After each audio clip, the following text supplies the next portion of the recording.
Good day, guys. Welcome to the Mailbag. First week of the new season. It is very exciting. Hayden from Mahiba Racing. Good Welcome. afternoon, mate. How are you? Pretty good. Glad to have you back. It's been a while. Yeah, fantastic. How have you been doing? Always surviving, mate. It's racing games, one of those things where we keep talking. Jockeys might not, but we will. So, We're facing a 7% decline from the bookies, the online bookies getting a bit of a chopping from a tax from the Victorian government. Where's our protest? Oh, yeah, but we're the punter. We've got to put up with these things. We just fund the industry. We don't have to. We just do what we're told. Oh, don't say that to owners. They think they fund it, mate.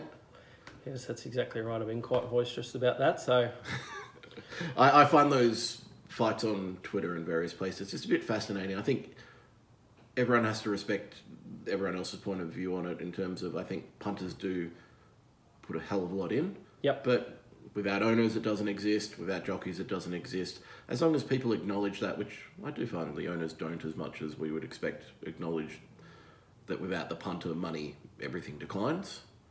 Oh, that's right. But I've been in the industry on all levels. I've been on the industry from a punter's level. I've been a stable hand. I've worked in stables for 6 years. I've been in the industry on an owner's level. I've felt the industry from from quite a few positions. And over a fair few years. The one thing about the racing industry is no one ever looks at the racing industry like a business. No. Everybody looks at it as it's their right to have their opinion. It's an opinion-based game. It's a hobbyist game. It's a professional game, but no one ever seems to look at racing from a business perspective where jockeys are athletes. And whether anybody likes it or not, you can look at any sport in the country and athletes are judged and paid on their ability. Yeah. AFL prime example. AFL prime example, and then you get cases where guys who don't have the ability to the top line but have the work ethic that's higher get an opportunity to succeed as well. Horse trainers are small to medium business size owners. They're not sports people, they're business owners. Owners are hobbyists, or that can come from when you talk about syndicators or large scale owners, they're from a business point of view. So they're running a business as well. And then the stable hand at the end of the day, whether anybody likes it or not, is basically how would you say it, without trying to be too negative on it, but they're an unqualified employee. Yeah. And you can match them up, and there's all the talks on Twitter and on social media about should the stable hand be paid a percentage of prize money. Well, if you worked as a stable hand, every stable hand is going to say yes, that has to happen, but the in-house fighting that would be caused because of that, if one strapper gets the opportunity to take one horse to the races and receives, for instance, say 1% of the prize money, who's going to want to stay back and do the afternoon shift? Yeah. And that really comes back to, you've probably worked in hospitality like all of us, so I think the old tip jar comes out and you just combine them, and that would be the right way to do it. But stable hands don't always work at the same stables, 24/7. So well, that's right. And as an unskilled staff, you don't see people like who work on the phones at Telstra putting their hands out when there's a big dividend coming through on the share market. Yeah.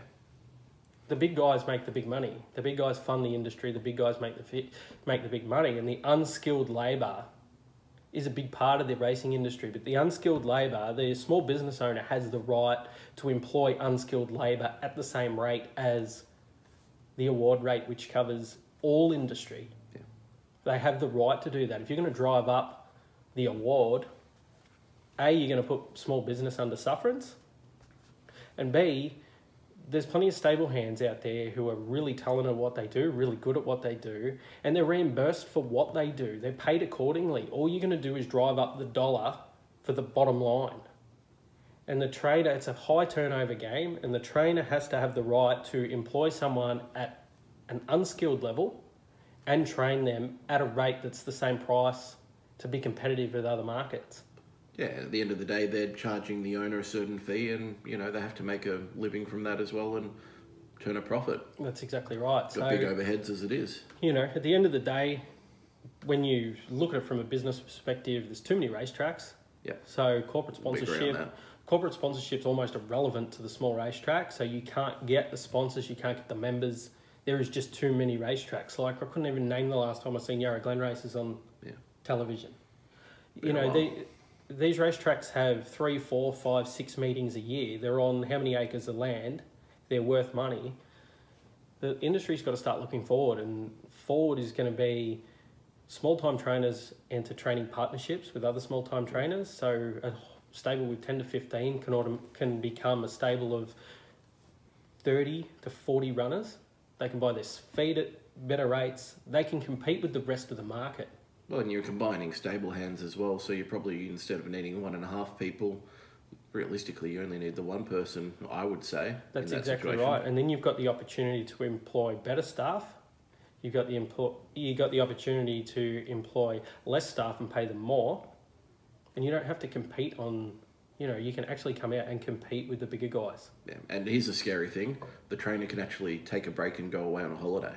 Well, that's right. There's 2 people there to do things. Yeah. So you look at the partnership between Kira Maher and David Eustace. I'm sure Kira Maher wouldn't have entered the racing industry and thought, I'm going to need somebody to train with me. Yeah. But with the demand of racing, the trainer wants to be there for track work. The trainer wants to be there for trials, race day, owners, be back at the stables overseeing things, see every piece of work the horse does. If you can do it on 2 levels, there can be 2 people there at once. And the reason that the racing industry is 4 a.m. start is because it's the 1970s model of the trainer has to be at everything. Yeah. Nowadays, the trainer doesn't have to be at everything. So, you know, with technology, the ability to film, and the ability to have high quality, high trained staff that are on a similar level to a trainer, which in previous years was the foreman. Now we have assistant trainers, we have foremen. You know, I think instead of trying to draw the bottom line out of the industry, I think this assistant trainer model can create the next step. So when I was in racing, the foreman was the go-to person. Where nowadays we've got the assistant trainer, so it's created that extra level. So I think the push should become to create more foreman style role, and the foreman's stable based, and the assistant trainer's race day based. Yeah, that can drive up a new market, and that can give a new pay level to those staff who actually are the bones of the industry. And they live and breathe the industry, let's be honest. That's exactly right. And most of them just don't have that name that they're born with sometimes to get them that next level. That's right. So if, you know, looking at it from a broad perspective, if the racetracks were cut down, some racetracks were sold, and some racetracks were created into training complexes instead of active racetracks, you could have high quality racing on not less tracks, because we've got too many, on enough tracks, and then the racing industry can move forward. But there's just too many people out there. There's too many boards. There's too many committees. There's too many things. And it's all a big conflict. Well, I was trying to have a look at some certain documents on how much the VGA and the Trainers Association pay all their board members, and there isn't a official board annual report out there on their website, interestingly.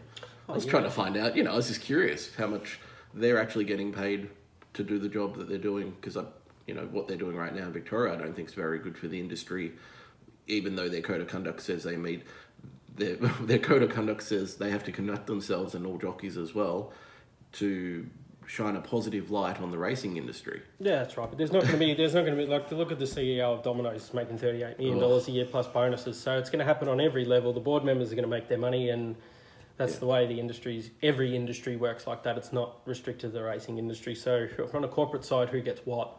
They get the corporate deal to match their wage. Yeah.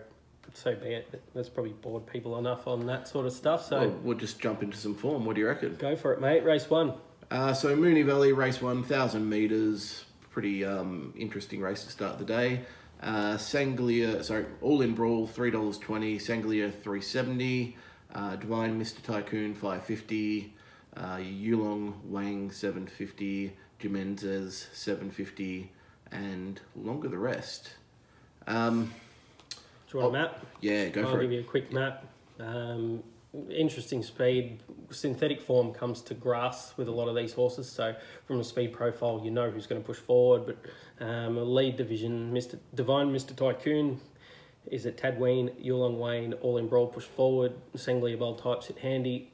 Big Energy Jimenez most likely sit on the tail. It was quite an interesting race overall. I think Sanglia looks a 1,000-metre horse to itself, as in, I think that's where it's going to find its best. I've got it on top here, but I'm not confident at all.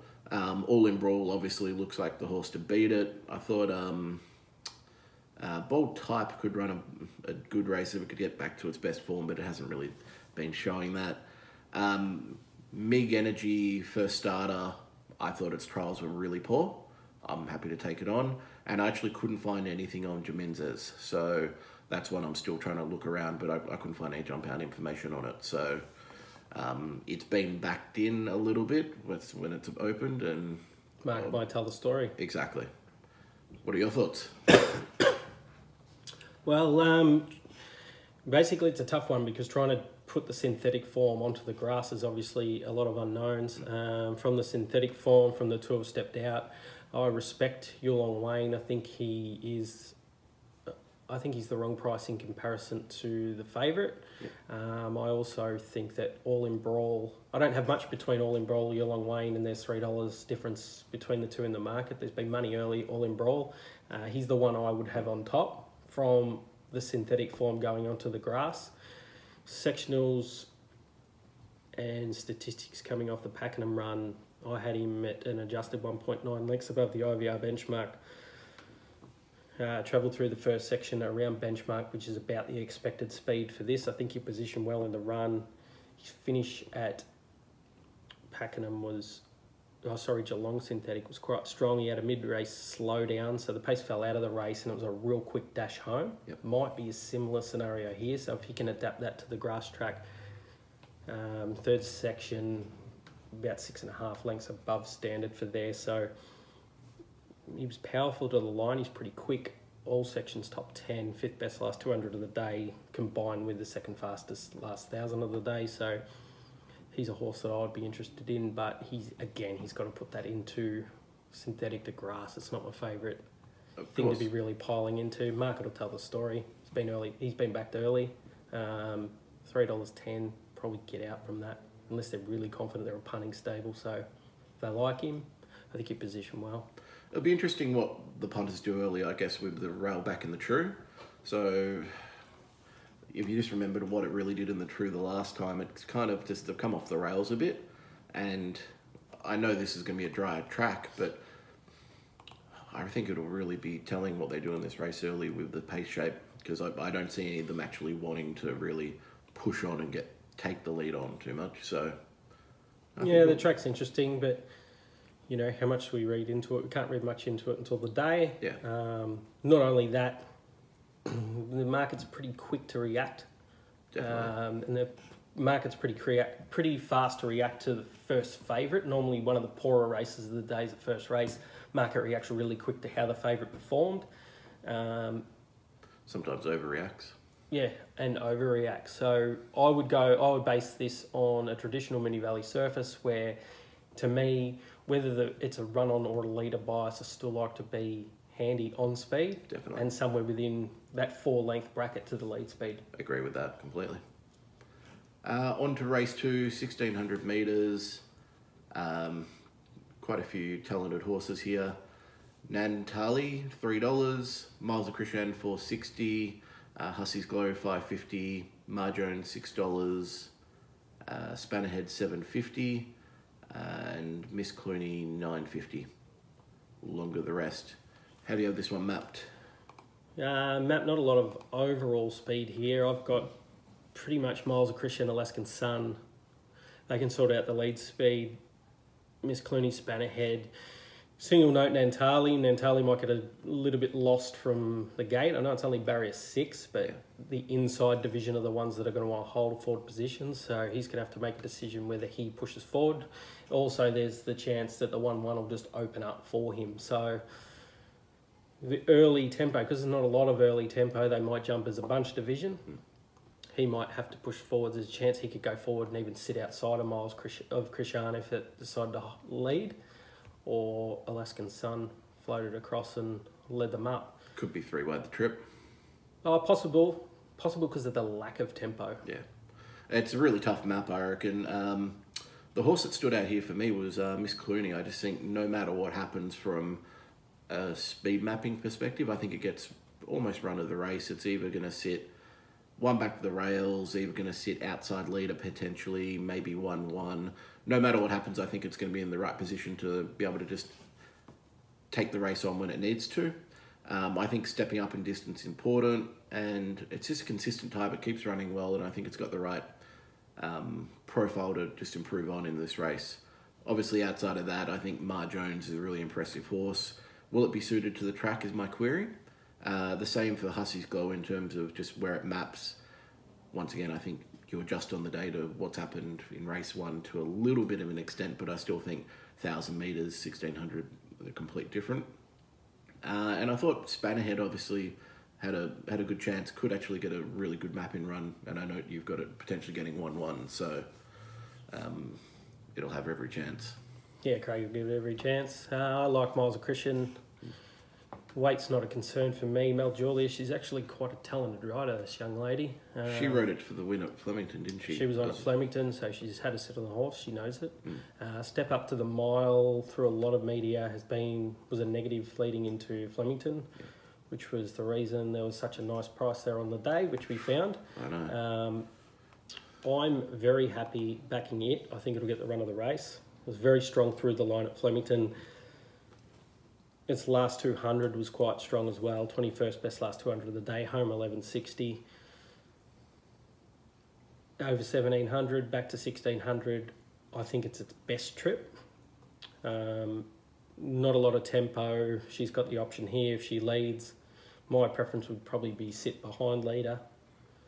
Then she's got the issue of Moonee Valley. Does she get out? You always take that on, so to speak. But I think if you look at the long term, if you're taking a horse that's sitting behind a leader, coming around the 400, you're still going to be a profitable.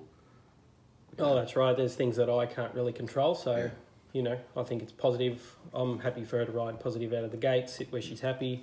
Horse will take her. Talented horse. Slow pace early, last start. Hit the line hard. I like it. The other horse that I had an interest in just on the overall race shape was Hussey's Glow. Has the ability to sprint quite hard off a slow tempo. Yep. So if this comes a 400 metre sprint, probably the fastest horse in the race over 400 metres. I think it'll get the traditional Paddy Payne style ride. He's put Nathan Punch on to take the weight off. I think he'll drift back. He'll look to improve somewhere around the 600 metre mark and be within striking distance on the corner. If there's any favourability to be off the fence, be middle of the track, it's the one who's going to hit hardest. Comes off a couple of very slow races. So even though that this is slowly run, I think this will be run significantly faster than the races it comes from. Yeah, and it's not getting that far back when you've only got 10, 12 horses in a race. Mid-race squeezes last 2 starts have been huge, so the horse is going a lot better than the form reads. Okay. I'll have to reassess that one on the day. See how we go, but $7.50, it's a horse where in that sort of race, I think it's probably going to be $5.50. If it gets somewhere around that each way proposition, I think it'd be hard in the race. But the Miles of Christian's definitely the one I want to be backing. With Nathan Punch on and Matt Stable, you wouldn't exactly expect them to come for it either, so I think you're probably still going to get a price for it. Oh, the stable's red hot. I know the stable's red hot. The stable's flying, and I think the thing you'll find with Paddy Payne with these kids is he keeps putting them on. Yeah. And I think his instructions are very, very good. Yeah. He's very specific on what he wants, and the kids go out there and ride. I think that's the one positive about this kid is now he's got a win under his belt. He'll do what he's told. Yeah. And Payne's not scared to use the apprentices, so good on him. Everyone likes to win. Speaking of which, race 3, back to the 1,000 metres, so we'll have a bit of a tempo bias from the race 1. How do I say this one? Ennis Hill? No, Mutaja. Yeah, Multaja. They keep putting up these really weird names on us. $5, Pippi $5.50. Outside of that, you've really got Fidelia's $9.50. You've got Belzella's $9.50 and Ennis Hill $9.50. Longer the rest. Sorry, and La Pompey de Pin has been backed about 13s into 9s. La Pompey de Pin. These names, I tell you. You do the speed back. I'm just going to say there's a hell of a lot of runners wanting to go forward here, right? Yeah, there is. The scratching of Thine to Power. Thine is the power. Probably takes a little bit of pressure out of the race, but That, shut the front that thing gate. could have been a moral here. Oh, I don't think there was any morals here. Real tough race.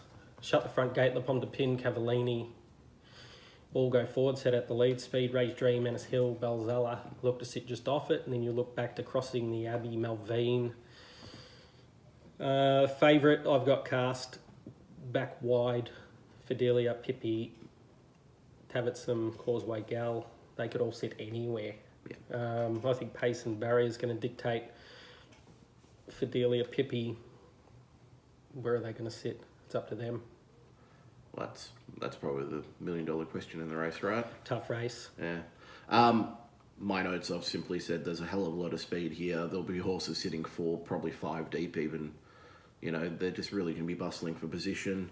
The two that stood out were La Pompey de Pin. I think this horse, when it won the 2-year-old classic at Ballarat, it was a really damn good run. It's trialled very, very well on the lead-in. And the stable don't send them over unless they're really confident. This is one of the stables from... He's here now, Caulfield. Is he? Yep, he's moved. Well, there we go. This week, this is the first weekend of Lloyd Kennewell having runners based from the Caulfield stable. That's scary. Who else has moved in, just so I know? The There are a few of Alligators them. boys have taken over Yeah. Kira Marzold stables Yep. at Caulfield. I'm not sure which stables Lloyd Kennewell has moved into, but he's definitely at Caulfield. Okay, so it'll be interesting to see, is it a full move or is he still keeping some Full horses? move. Okay, All the good ones are here. interesting. Very astute stable. So yeah, outside of Le Pomme de Pin, who I think maps perfectly and gets, every chance. Bozella, I just thought, it's got Group 3 company form. Its return at Balaclava was, pretty decent as a lead in here. I think it can go pretty close. Outside of that, I found the market in Pippi and Fidelia, who are, main dangers. But, clearly Belzella and La Pompey de Pin are the two that would be betting around. You found one that I didn't think you'd find there with Belzella. It's mine, it's on top. Very good run at Balaclava. Yeah. Coming with an adjusted figure with me of 4 lengths above the IVR benchmark, which puts it in as a quality horse. Slow early, savage the line late, fastest sectionals, last 200, last 400, last 600, last 800 of the meeting.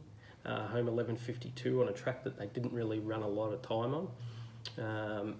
One thing I really liked about its performance was from the 400 to the 200 was 2.4 lengths above the benchmark, and its last 200 home was 3.2 lengths above the benchmark. So we accelerated again last 200, where normally horses start to drop off. Savage the line, I think it's got a little bit more up its sleeve. Yeah, it's no Fab Favola. The thing I liked about it, apart from the 10-1, was with a really difficult speed map, I think it maps to probably get the run of the race. Yeah. I think from 6, Curry's got the option of where he wants to be. If they all get tricked into the tempo and everybody says, well, we're not going to get involved in a speed battle here, he can bounce and land, sit 1-1. If they go ballistic up front, I think he can be in that position stalking the lead speed. And he's the one I would rather have it hitting the front around the corner and getting run down than trying to find the horse that's going to run them down 1,000 metres, Mini Valley, And If on I the bet away figures, from it's the- going to keep going. That's Well, what it that's tells you, right. If you bet away from it, then you're going to ask the question of, do you want to dart back to the inside and try and get luck, or do you want to try and loop them over 1,000? Not for me. I'm happy each way. Happy there. You can never go wrong with a 10-1 shot. Question, Innes Hill. What do we do with it? I think it looked a really talented type. I thought it was the Blue Diamond winner until it got, had an incident at home, pulled up lame, and never really ran a race after that. Can you forgive a horse that's put in some really bad runs, had a time off, and then is it just a watch proposition first up? Market will tell the story on the condition it's in. Mounting Out will give you even more insight. The thing that I had with Ennis Hill, even going through the whole 2-year-old campaign, is I said that it couldn't win the Blue Diamond. I Well, you're penciled right. no, not a case of being right, because there's 102-year-olds that step out and try and win a Blue Diamond and only one wins it. The thing with Ennis Hill is that I stamped it very early as a 1,000-metre horse. Fair enough. So can it come back and win this if it was 9s into 6s? 1,000-metre race, yeah. A-grade rider on. Mark Zara. Mark will probably tell the story with it, but if there was support for it, I'd definitely be interested in it.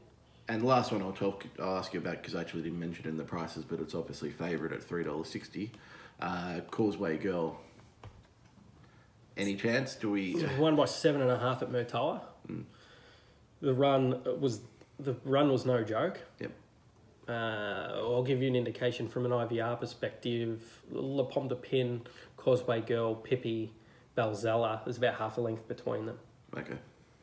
So you've got to find the horse who you think can either bring that again, or the horse who you think can improve off it. And I had Balzella down as the horse who I thought had the most scope for improvement.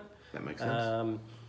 I thought there would be about a length to a length and a half of improvement there, and I predicted that through the early speed. But the race bats pretty deep all the way. Fidelia, Cavallini, Ray's Dream. There's plenty of horses there who are hard in the market. So, in other words, it is a complicated 1,000-metre race, and very difficult. You either go in there with a little bit of confidence that you've done the work the horse will be suited by the race tempo, or you stay out completely. Makes sense to me. On to race 4, another 1,000-metre race. Has been backed, $3.70. You've got Oberlin $6, Plateau Gold $9, Saxophone $9, Dance with Fontaine $12, and realistically along with the rest, they keep going. Quite a few in the $10 to $20 range, so they're not exactly taking on many apart from the bottom runner in Doody Dood, who's hundreds. What are your thoughts here? Well, sorry, speed map first, another one with a little bit of speed. Speed from everywhere again. Plateau Gold, Kaizamba. Obvious early speed also from horses like Diamond Oasis. Dance with Fontaine has an option to go forward if it wants to, as does Petite Reward. Saxophone draws to get quite a good run from the barrier too. Carlingford, Judy Dude, where does he get to? Chelsea Hall, 14. There's a couple of horses here who are lining up to, there could be a little bit of traffic. Yeah. When that rear division's trying to get into the race. What's your thoughts? I wasn't overly keen here, I'll be honest. I've had had on top from everything. I've tried to get it longer than its odds, but realistically I actually found it around the 370 mark after I just adjusted everything. I tried to get it as long as possible. I don't really like the race shape for it unless we get a bit more info by this stage that you really want to be down the middle of the track, because it'll be absolutely suited from where it's sitting in running if that's the case. But it's a real tough one. I thought at a bit of value. Petite's Reward I thought could run a pretty good race. But once again, it's another one with a bit of an awkward map. Can it get over and get a slot 1-1? Maybe. Doubt it over 1,000 metres, so it may be 3 wide. Outside of that, look, I can see people wanting to be on Oberlin. I can see people wanting to be on Kalama, Saxophone.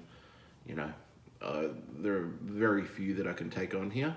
Euphoria's been scratched, hasn't it? So I don't need to talk about the New Zealand runner, but it needed further anyway, so I wouldn't have been looking for it here. Yeah, I think Benny Mellon's got to put in a pretty good ride here to win. 370 I think is the right price for the horse, so I wouldn't be jumping in at it at this stage. Yeah, I don't agree 370 is the right price. I had it a little bit longer. The benefit I think with it is I've got it penciled in as just a 1,000-metre horse only. Yep. The Rook, so we get the right trip here. From an IVR perspective, best of the last would be clearly Saxophone. Been up a long time. Is it coming to the end? The last start was a little bit of a question mark on whether that was the last run for the campaign or whether it's got something left. The market might tell a little bit of a story for it. It's drawn to get the smothering behind them. might be last shot. Tough horse. Not a race I really want to bet into. I would be a little bit keener on Overland had it drawn a gate.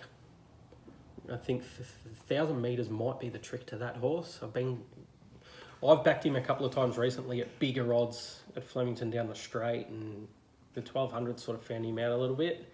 This might suit him. There's horses like Dance with Fontaine, who I've got a differential of 3 lengths Dance with Fontaine at Moonee Valley in comparison to any other racetrack. Yep. So a horse like that can, she'd drawn and get a really good run as well. Horse, I thought, I've got to go back a couple of runs here, but hasn't really had a race to suit since it ran at Doomben over 1,050 and posted a figure that would probably fix these up. Was Kalama. Yep. Drawn to get an ideal run if he could hold a position just on the back of that lead speed. If the horse is anywhere near right on an each way line, I'd be interested in a small bet on it. I'd be more targeting the place money for that, but I'd probably rather take $3 something to place on it than $3 on You've Been Had. I know you're not a big jockey person, but Brian Park's been riding pretty well lately, I'd have to say. Yeah, he's trying to rejuvenate his career. I didn't know who the hell he was 3 months ago, to be quite honest. And I'm, if I'm seeing him on a horse now, I'm not upset by that. So he must be doing something right. Yeah, he's riding well. He's probably riding to the top of his potential. Yeah. The only other horse in there who can improve, Moonee Valley, Savagou. I think if they ride it for a smother and ride for luck, don't try and loop them, could put itself in there somewhere. But tough race, not really one I'm interested in. Have to agree. Up to the 1,500 metres for race 5.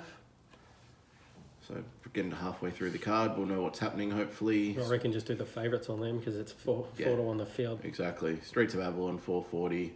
Pearl Matia, 480. And then I'll just say the other two, which is Emoji, $9.50, $10, and Lord Tennyson, $10 pretty much, with Radical, $11. And much longer the rest, yeah. Again, tough race. I mean, I know I've missed 3 runners there between $10 and $11, so that tells you just how compact it is. Yeah, it's it's the city meets the bush here. I think this is probably the hardest race in terms of what's going to happen with the speed. What do you reckon? Barrier 6, my trust draws to possibly lead. Cavaliero can sit handy. Streets of Avalon, good therapy, can push forward, as can Sunday Night Tea. Jolie's Cafe probably sits just off their back, and the rest can sort themselves out in accordance with their barrier, unless someone wants to roll the dice. How fast do you reckon they go here? I think if Cavaliero gets let to go, it could go really fast, but if I think Me Trust leads, then it's not going to be overly strong. Probably early speed, potential for false speed, with good therapy drawn car park. Yep, that's fair. You probably know after about 50 metres whether they're going to go for broke on it. Yeah. Cavaliero can go quick as well, so tough race to get an accurate speed assessment on. I don't go as quick as what you think, but there can be a false tempo in this race, so that's probably the main concern. Like on the high end, from a last start average, you got a horse like Jolie's Cafe, who even though didn't lead, was still travelling 5 lengths above benchmark through the first section. Then you get to round the 4s with Streets of Avalon, Sunday Night Tea, then once, and then after that, they're all under benchmark. Yep, makes sense. So it could sort itself out a little bit quicker. If they want to hold it, and they want to hold it that 3 to 4 lengths above, then you're going to push it 5 to 6 lengths above, which is real quick for this sort of grade.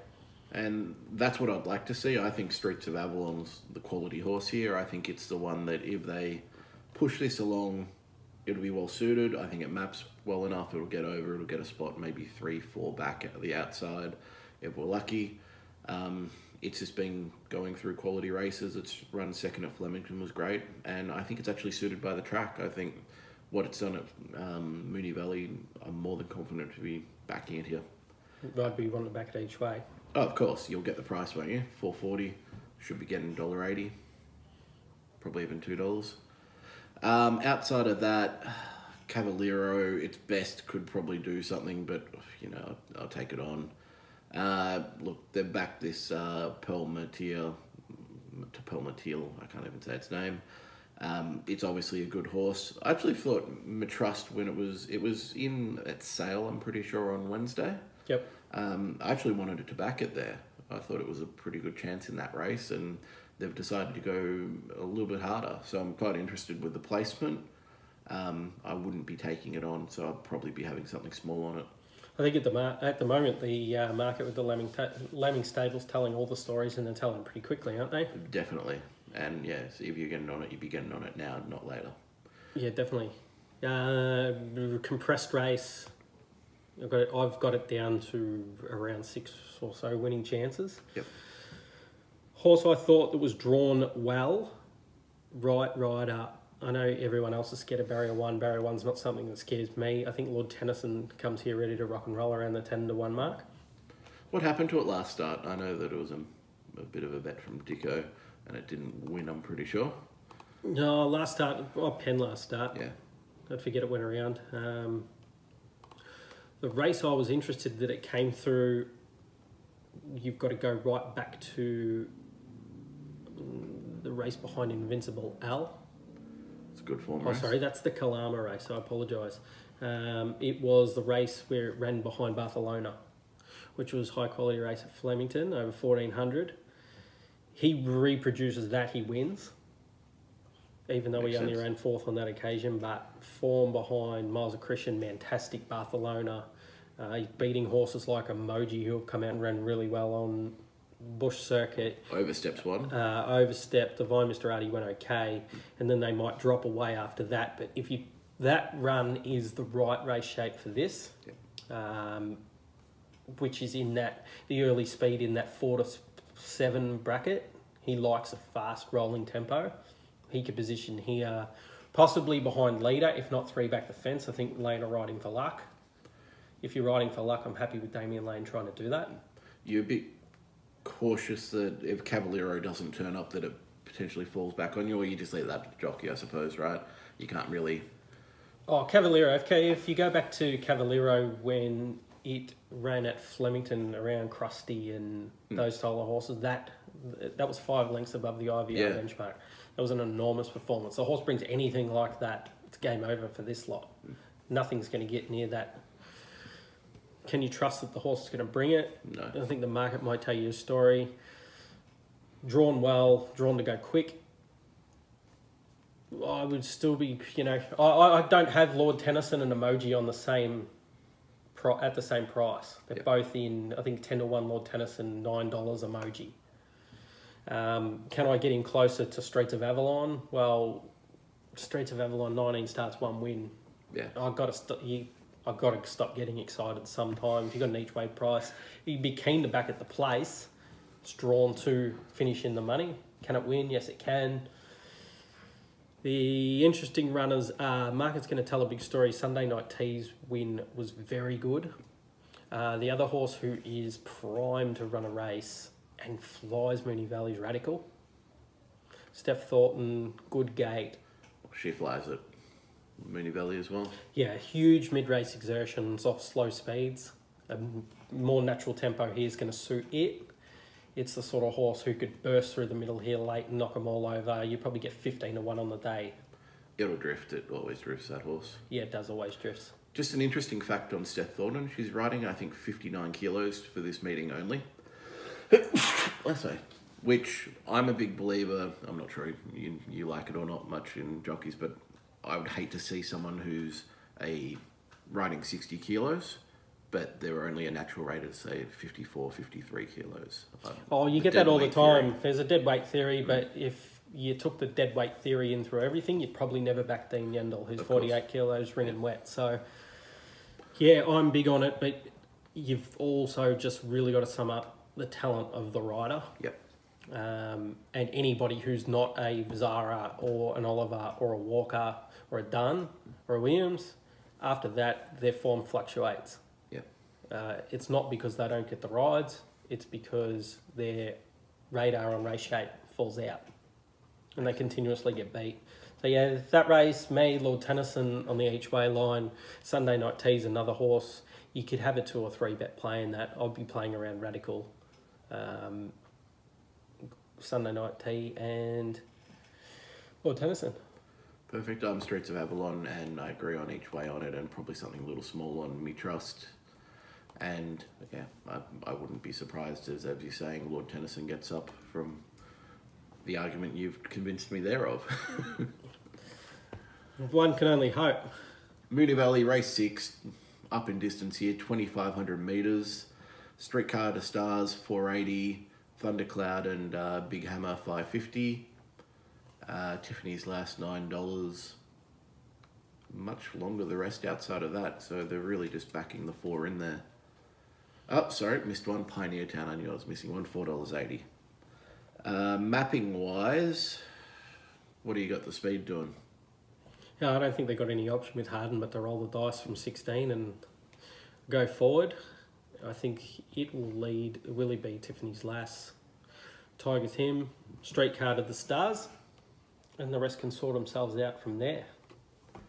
I think this is a bit of a race where you look and you go, geez, there's lots of international form here. So you've got quite a few of the imported runners, which you don't know exactly where their limit is. I mean, Pioneer Town's a prime example. I just keep coming back to Big Hammer and its very best runs. The problem is it's mapping shockingly out the back. It's going to be wide. It's going to have to sustain a really long run. I think it's good enough, but I would want to see the tempo one for it. Streetcar to the Stars, I can understand people wanting to back it. I can understand the price. Can I get it that short? The answer's no. Thundercloud, pretty disappointing last start at Flemington. I think you can maybe just forgive it one run. I think the stable think it's, good enough to win this, and they're putting it in. The one horse at odds, which you're getting 67s at the moment, you get 100 plus on the day, that I just don't want to fully dismiss as Sir Prospector. Its very best runs, if it can come back and reproduce those, would be right in here. Can it do that? Massive query. How long ago was these best runs you're talking about? A year and a half, 2 years, at least, yeah.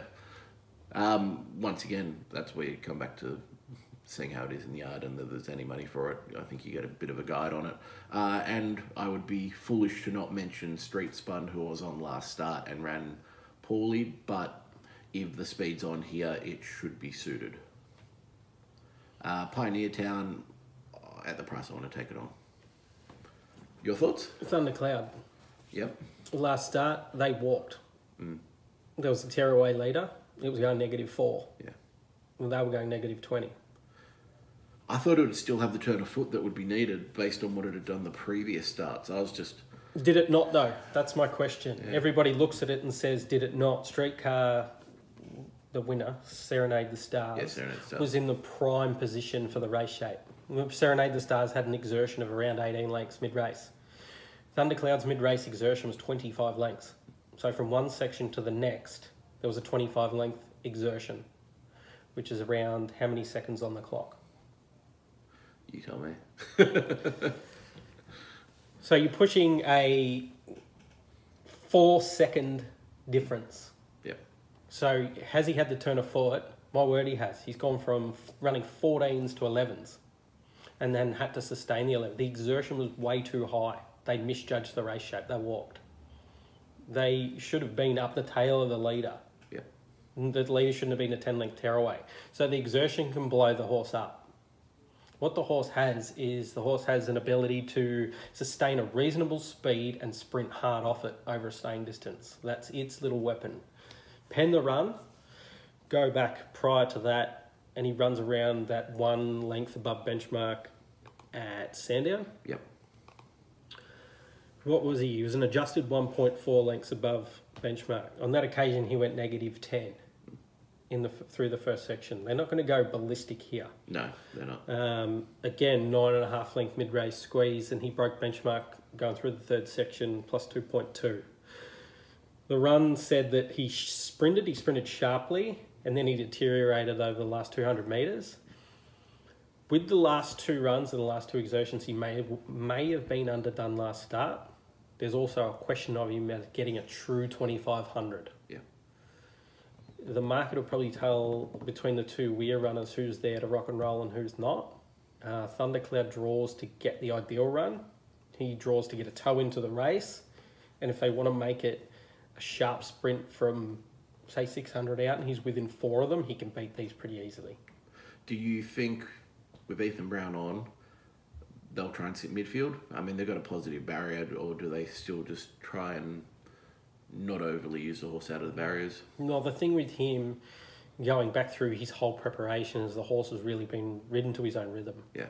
So Ethan seems to take a lot of the weir rides through along the same line that Brad Rawiller gets, where they're horses and they need to be ridden to a rhythm, and he's the ideal rider for this. Yeah, that's right. So he is the horse that I'd be looking at. To give you an indication on how good the performance was at Sandown from a sectionals point of view, he ran the 8th fastest last 600 of the meeting. He also ran the 8th fastest last 800 of the meeting. So 600, 800 home, he was in top 10 for the day. His last 400 was the 15th best overall. So he can ping, and if they give him that ideal race shape, then he's hard in the race. Flage is probably a real knockout if they wanted to roll along. If Harden had drawn a gate, I'd be interested there in the $26, $27 mark. The horse has come back. He was a high-quality 3-year-old. He seemed to have completely fall off the face of the earth over the last 2 years, but he's starting to find some form that would be good enough to put him in. But you're talking about top end around the +2 sort of mark, 2 lengths above benchmark, and you've got a race that bats at about 10 deep. It's a tough one, that's for sure. Probably the only one I'm not interested in at the price would be Serenade Streetcar to the Stars at $4, but I still couldn't rule him out. Yeah, it's that deep. Oh well, let's move on. Race 7, 1600 metres. Call Me Handsome and Another Coldie, both $3.80. Malay $6. Chamois Road $7.50. Outside that, you're really looking at $13 plus for last week. Amavatio and a few others along with the rest. Interesting race. How have you mapped it? Mahaney out on speed. If it tries to repeat what it did 2 runs back, where it's just been allowed just to run them along, then I think we'll have a genuine true tempo here. I think that's the best thing that could happen for this race as well. I think a 1600 metre race with a true tempo is a really good betting race. Sitting behind it, you probably got Lord Durante and Rebel Despair obviously go forward. Master Reset may push forward, and Jacquinot Bay is a bit cast from barrier 10. It'll have to, try and either go forward or slot in, may get caught 3 wide. And behind that, Call Me Handsome seems to always just get a really good spot, and another dream barrier 1 for it. And then Chamois Road outside of that, and then quite a few further back. In terms of what I like in this race, it's a really tough one. Several equally rated horses. I thought Mahaney at odds, it gets to be able to run its own race. It can just have its dream time out front. Is it good enough to hold them off? Not sure of that. But I've got runners like Jacquinot Bay, Amavatio, Another Coldie, Call Me Handsome, Chamois Road, Malays. They're all big chances. I really couldn't give you a standout tip here. And overall, at this stage, I'm not interested to play. But on the day, I may change my mind based on what the tempo of the track's doing. I'm getting scared here. I'm going with another Nathan Punch runner. Chamois Road, good last start. Hit the line hard. The race that I was more interested in, it was a superior performance 2 starts back at Rose Hill when ran 5th to Dreamforce Invincible, only beaten 1.9. That was a better performance than the Caulfield performance. Yeah. I think he's got a little bit more to come. The assistance with him to run a bigger figure than what he did last start may come with the higher early speed.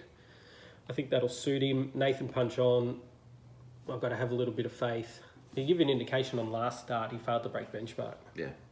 But the exertion... Do you think that was the track on the day, or I know your stuff is adjusted to it, but... He was just a quick zip home, basically. Yeah. His overall was good. He was the 6th fastest last 1200 on the day. He was the 5th fastest last 200. So in terms of am I concerned 14 up to 16, that may be a concern for the form guide punter. For me, that indicates to me that he's going to get the mile. Yep. And he'll get it strong. It was a funny race on the day. A lot of the top 10 sections through, the last 1,200, last 1,000 were come out of this race. It was just a real quick zip home. Aussie Choice went way too slow. Yeah. I know he missed the kick, but to not go benchmark through the first section for Aussie Choice, who's a +10 through the first section horse. It's a bit crazy. I don't know what they were doing there. Well, nor on the Answer My Friend even trying to push forward you would have expected. I know they've been trying to take a sit on it, but geez. Yeah, but even Barcelona. -5 through the first section. The race was run to suit. Pace fell out of the race mid-race. They zipped home. He's +2.1 last section. Best part of him was he was only benchmarked 400 to the 200, and then he really accelerated 200 home. So that was the best part of his run. It was pretty soft. He'll come through that well. A couple other runners I was interested in here were, I think if I had to walk in, put a head collar on one and walk away with it, it'd definitely be last week. Yep. High talent. The form guide's going to read the last few starts out over a lot further, but his runs back early in his preparation over a mile 1800 were really strong. He's a high quality horse, and I think the blinkers shows an intent that they're not here to muck around with him. I think they'll drop back, they'll look for a really big mid-race exertion with him, and he'll hit the line. Yep, that makes sense. Especially with 52 kilos. Malays, high quality runner, barrier 14. I'm not really concerned with Craig Williams on. I think the bloke's possessed at the moment, the way he's riding. He'll get the race shape right. Horse will savage the line. It's ready to win. Yep. Apart from that, there's not really too many others. Call Me Handsome, barrier 1, buried 3, back the fence maybe. Best case scenario for it holds behind leader. Yeah. Over race last start, really got pretty savage in the run. Simons had to ease it off heels and get out. The horse who I thought could improve here was also Master Reset. He's got that one run per prep where he gets everything right and he runs big figures. So, even him at the 26, 27 to 1, he'd probably be 50s on the day. But he could be the knockout. Makes sense to me. Let's go race 8, 2,040 metres. Trap for Fools has really been backed in even after they opened the price in as $2.70. Pacadali $4, Morden's Fork $4.80, Hans Holbein $6, and double figure odds the rest realistically. Mapping wise, obviously Trap for Full leads. Yeah, possibly. iBoogie's got the early speed to cross him if he wants to. That's interesting that they've just completely changed that horse's just how it races iBoogie. I remember when he used to always just try and go back to last. Swoop down the straight. Yeah. 1,200 metre horse now out to 2,000 metres. Yeah. He's an interesting runner. It's a great game, isn't it? It is. What do you think of Ivan Grome's knee? How do you say that one? Is that going to push forward and probably sit outside leader? Yeah, possibly. Yeah. You'd think they would try and be positive on it. Yeah, outside of that, Bolt Sniper obviously trying to sit the heels. Mr. Clarity behind that. Hans Holbein normally sits a little bit further forward. I thought Pacadali could be further forward than the last few starts from memory. It's been, getting back running on really well. Potentially could get a good run. In terms of horses I like here, I found the market. I found Trap for Fools on top. It's a horse that I've really liked. I was off at last start. It ran better than I was expecting. Can it improve again? Queries over that. That's probably, I guess, the question it has to answer here. Morden's Fork's been up a while. Could I be on it here? No. Pacadali, we've seen the best of it potentially, but once again, can it go to the next level, or does it need to go to the next level? Probably not. Hans Holbein, I'm partial to the yard. Everyone knows I'm partial to the yard. Will I be backing it here at $6? I will not be backing it here at $6. I think it's a really good horse, but the way their horses have currently been coming back at the moment first up, I couldn't have any confidence in the stable, to be quite honest. Mount Kilimanjaro, Crotale Rock, and they couldn't even win. They had one in a BM64 at Sandown, if I remember correctly, and couldn't get the win there. So, do you think maybe they're putting the slow ones out early? I'm not too sure, but they're not ready, is what I'm saying. That's fair enough. So they're normally pretty good at putting them out first up and being ready to go. So I would say that they may just be the second graders. You are actually right there, because if I look at some of the imports, like shouldn't say the name, but Order of the Garter, who, if that horse is a serious Melbourne Cup contender and actually probably better than Rekindling, better than half of their other horses here. And I haven't heard the name mentioned one time in the media. Oh, you just mentioned it. I know. I shouldn't have. No, well, it's not even in the Melbourne Cup markets, by the way. No, they haven't even put it in there. You'll have to give him a ring and get a bet on. Probably will. Tough race. Kelstorm's the interesting runner. I reckon it's got the potential to be an improver here. You're getting 51s. It's not the worst bet I've ever seen. Not the best bet either. Master Zephyr is actually a really interesting horse. It hasn't been fit the last couple of times I've seen it. So I'll be interested to see what it looks like on the day. Once again, Trap for Fools I thought may have been a good play when it was longer odds, but 270 is getting very short. Not wanting to jump in here. No, I am. Pakadali. D-Lane. D-Lane, Caulfield, benchmark early, pace fell out of the race, negative 2.6 through the second section. Home plus 5.3, adjusted figure of 2.7 lengths above IVR. Horse is a genuine plus 5 horse over this distance. 1800 metre race on that day, fastest last 200, home 11.58, fastest of the day, last 400, 22.72. If they want to jump and try and control the speed with either Trap for Fools or even better if iBoogie goes to the front with Dwayne Dunn, and Dwayne Dunn wants to jam the anchors on and they make this a sprint, sit, sprint style of race, right up Pakadali's alley. Every chance that happens. Confidence will triple if they can come down the middle of the track and win. Best of the day, $4. Thank you very much. Ooh. Don't think we need to say much else about that one. I think if he shows up, he gets the money. Yeah, I like that, and beat a really talented horse in 60s Groove last start as well. Yes, I can't disagree with you there. The only concern, obviously, there's going to be an early concern with money from, technically, Jared McLean is Darren Weir's stable. Yeah. The Trap for Fools has figures around that +5 mark in Perth. Yeah. If it can return to that, yeah, good luck. But if Pakadali is ready to go, and there's a little bit of market support there for him, I'd be even happy to ignore the market and take him on my own opinion. But they won't finish much quicker than him if he's ready to go. And realistically, 22,000 metres, Moonee Valley, you want something that's slingshotting into it and he'll have the pace to do it.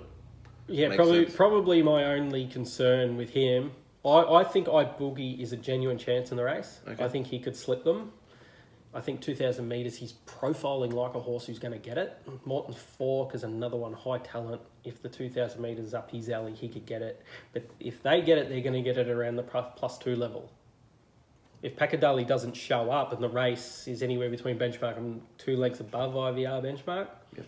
It really opens it up to 6 or 7 of them. If Pakadali brings a 5, he's $1.90 chance. 4. You're getting 4s. And you're getting 4s.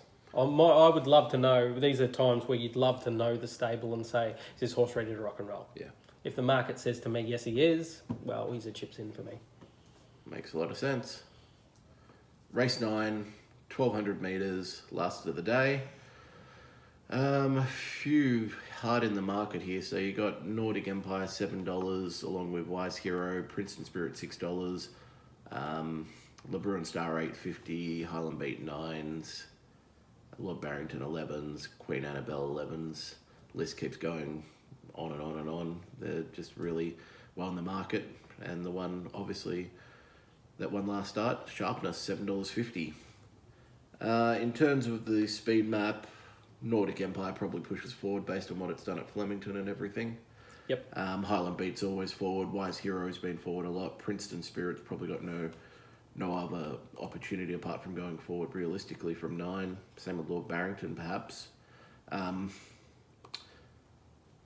that, call it a Astro Castro.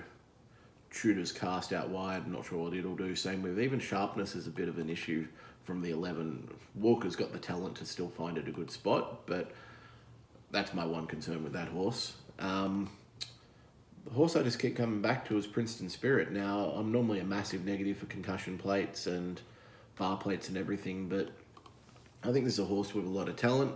I think it's had a few issues. I think if it's right and if it's looking good in the yard on the day, then I could be taking the price. I'm getting $6 and I probably have it. I don't want to go overboard and say a stupid number, but I have about 420, 430 in my market. So that's if it's the right horse and it's there on the day. So my question to you would be, you can price it $1.80 sharper than the market's got it with foot issues, or potentially. Yeah. So would I be putting this out on Twitter or on any website or anything as a best bet at the price? No, because I actually want to generally see on the day how it's walking around the yard, go out the back, have a chat to the strapper, see what's been happening at track work, and So be a pest, basically. yeah, but they'll give you the information. Yeah. Just to me, from a horse's point of view, the shoes tell me the story. Yeah, I've normally, got no interest honestly, normally for me it tells me a lot. This is a horse that I've consistently seen that's defied a bit of logic on that for me. And I just want to find out a bit more. And if it runs up to its true potential for me and I'm getting told all the right things, I'll bet it. If not, if there's any danger sign, I'm not going to be on it. Outside of that, yeah, Highland Beat, Wise Hero, Nordic Empire, Sharpness are all extremely competitive. At the prices, I kind of want to take on the Bruin Star and even got the Goss. Look, it is a wide open race. The one I want to find on the day, obviously, is Princeton Spirit. Yeah, well, I reckon running around with concussion plates and bar plates is like running around with Ugg boots on. I would say bar plates is the one that I'll take on every single day. Concussion plates, I don't know if it's a recent trend or not, I've just been seeing more of them be able to win with it. I agree. If you're going for the 1,000-metre sprint at the Olympic Games and you hear Usain Bolt has a bit of a twinge in his hammy, you're still going to be backing him. Oh, yeah, but At the $1.20. these shoes are like Usain Bolt's running around with Ugg boots on. Probably still win. Race just smells of 20-1 knockout last leg quaddie. Or second leg, the last leg quaddie. Last leg, yeah. It just smells of that. Nordic Empire, career best form, gets out, rolls along, doesn't actually go as quick as you think. He's only about at that +1 through the first section horse. He isn't that fast, but for some reason they let him go. Highland Beat's got the speed to come across, maybe sit outside leader. Consistent horse, that one. Wise Hero, he's not one of mine, Wise Hero. He's an overbet individual. Horse I like, I'd be real keen draw a gate with Sharpness. I'd love to know where he gets to. I think 3 wide with a bum to follow, I'd be real keen. You'd be happy with that? Yeah, I'd be really excited to step into him. I'm a big fan of Michael Walker. I think the way the race sort of mapped to me was if something could just hold Highland Beat out and leave it 3 wide, Sharpness could look to get across and follow it possibly. There's also a couple there that, if they want to play games with, that are drawn poorly. Well, Lord Barrington's the prime example of one that I just think can be, 3 wide.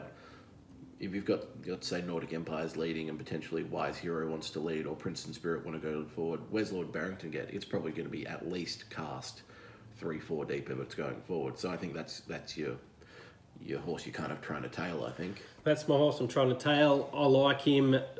Last start, I'm going through a Caulfield run when I beat Relito. 2.6 lengths adjusted above the IVR benchmark. Broke benchmark last 3 sections. 5th fastest last 1,000 of the day. Most sections top 10. Last 423. Relito couldn't run it down.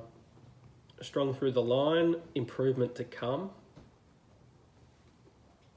How many of these horses would you back to beat Relito? Going down the list, I'd probably be looking at 2. I wouldn't back any of them to beat Relito. Depends on the odds you're giving me.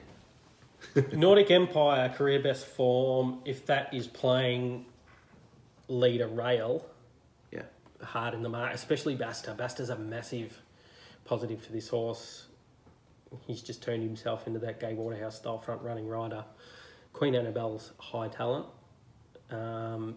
Williams, Fence, Ride for Luck could be the knockout. Yeah. Away from that, probably the one at the mega odds would be Del Piero. Okay. It is a good horse, and it has been profiling quite well, I agree. Well, if they all, if it's that if one of those races where they all, it's not that they all don't show up, but it's a compressed finish. Yeah. There's a line of them across the track.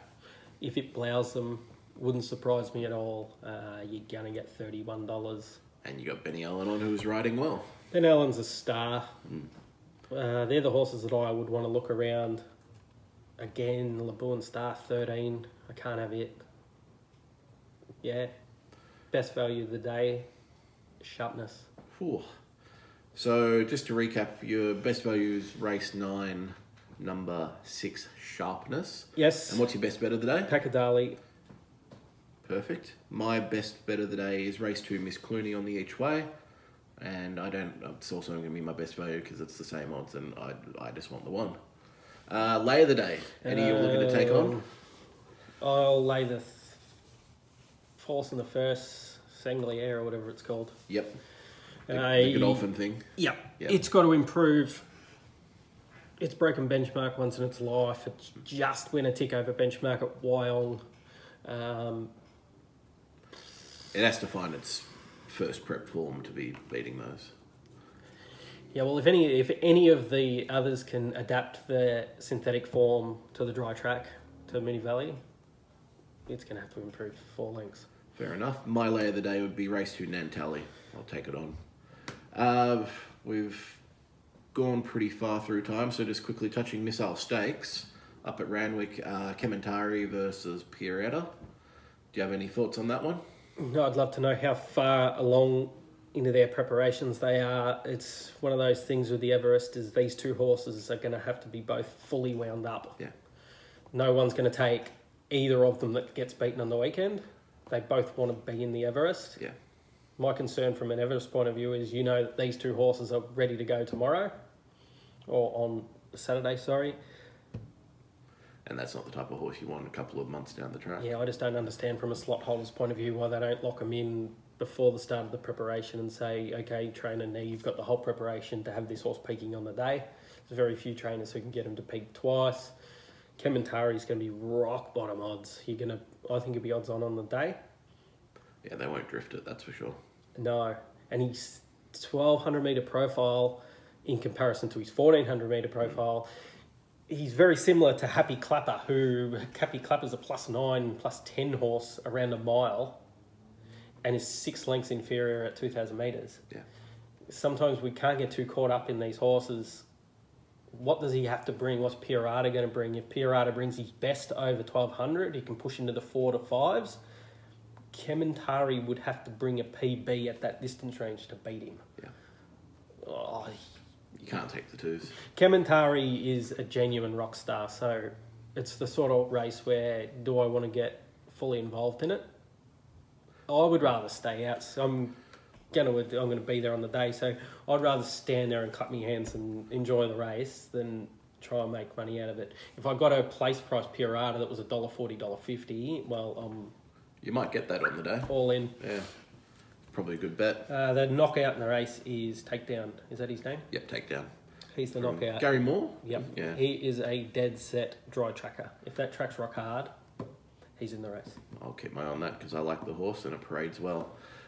Just a last final things before we head off. Case-Bet Cup. Yep, Casebook Cup, race 7 at Caulfield.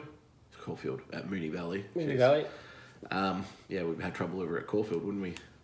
I am going to take my old faithful in Ribbon Despair because I can. He's $23. He'll run a good race as always. Be interesting if they've got him ready to go today. I think that's a fair assessment. I'll take the horse where if I had to take home one horse out of the whole meeting, I'd probably take home last week. So 15 to 1. Nice. Good enough for me. So make sure you at the mailbag on Twitter with your selection. It's even better if you actually reply to the post that this will go up in as well.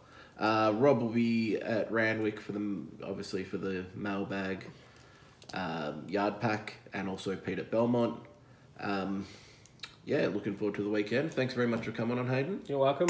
Hope you enjoyed it. Definitely will. Enjoy Sydney on the weekend. I will. If you see Rob up there, just go and say hi. Will do. Have a little chat. See if I can give him a winner. Perfect. Thanks very much, guys. Have Cheers, a good one. guys.